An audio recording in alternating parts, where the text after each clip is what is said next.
Fresh off an All-NBA season, Lauri Markkanen has continued his offensive dominance in the NBA in 2023. This dominance has seemingly been going to waste with the Utah Jazz though, having just 9 wins to show for in the first 26 games of the season. With the Jazz rumored to be no longer making Lauri untouchable, it seems many teams will enter the sweepstakes for the Finnish 7-foot talent.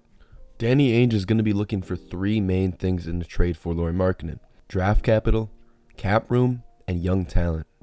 There's only one team I know that has an influx of all 3 things. The Oklahoma City Thunder have caught many off guard, arriving way quicker than most expected. Posting both the top 8 offense and defense through the first 26 games, it's safe to say this is not just a hot start, and these guys are here to stay. Building off his breakout season, SGA looks like a legit MVP candidate, and the addition of Chet Holmgren has really taken OKC to the next level. Pretty much the entirety of OKC's young core has shown signs of greatness or has stepped up from last season, except for one player. Going at Gobert, who has been one of the best shot blockers in the NBA over the last court. A little different in-season tournament. The final night of group play. A 2-pointer just really won't help you right now. You have to get that 3-point. Josh Giddey has found his name in headlines for all the wrong reasons. The biggest story obviously being the controversy with an underage girl, but his play on the court has been one of the biggest negatives in OKC this season. Following a promising sophomore season for Josh Giddey, he's regressed in just about every single statistic, not only producing less numbers, producing them less efficiently. And these individual struggles have severely impacted the Oklahoma City Thunder, with the Thunder both getting better on offense and defense when Josh Giddey is off the floor by a substantial amount.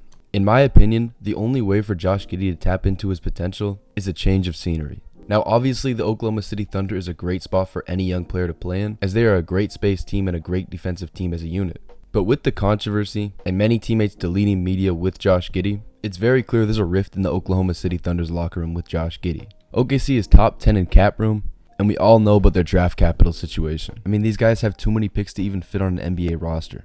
And this is where Lauri Markkanen comes into play. Markkanen has been one of Utah's only bright spots, continuing his all-star level play this season. Shooting 39% on nearly 8 attempts a game, his shooting efficiency is his biggest draw for the Thunder, who are already one of the NBA's top shooting teams.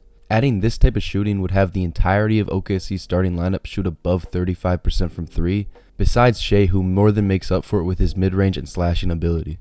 Not only does Lauri shoot well from 3, he's also an extremely efficient low-post scorer and great finisher at the rim. But what truly makes Lauri ending up in OKC so scary is how well his playstyle meshes with the Thunder's roster. The off-ball ability Markkanen provides is all that's missing in the Thunder offense right now. Shai's isolation offense is already one of the most efficient plays in basketball, but with Josh Giddey more times than not, his defender is allowed to cheat and play the drive, capping Shai's scoring and passing ability off the dribble. With Lauri added, if defenders are to cheat, he'll punish them severely, shooting 48% from 3 on wide open looks. Another smaller area the Thunder sometimes struggle with is physicality at the big man position. Chet is a great spacer and can finish lobs off the roll, but the frame limits his ability to play through contact at times. This isn't a problem, but with Markkanen, this not only opens up more opportunity for Chet to find clean lanes to the rim, it gives Shai a lethal pick and roll partner and adds to an already dynamic offense. Even defensively, Lauri's had various moments being a help side rim protector and solid post defender with his size. This alone makes his defensive impact greater than Giddey's, improving a great defensive unit even more and giving Chet some help on the weak side that he doesn't have right now.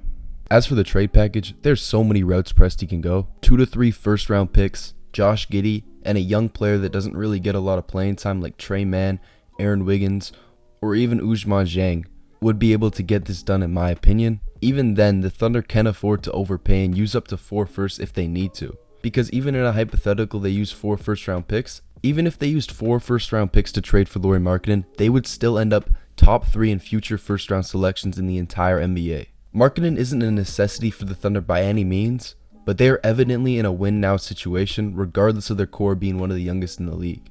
Lauri Markkanen can take this team's ceiling from a second-round playoff team to a potential finals contender almost instantly. But let me know what you guys think about Markkanen and if you think there's a better landing spot for him in the comments below. I like the Sixers or the Warriors as well, but I just don't see it as being realistic compared to OKC's trade package. As always, like and sub. I love y'all, man. Peace.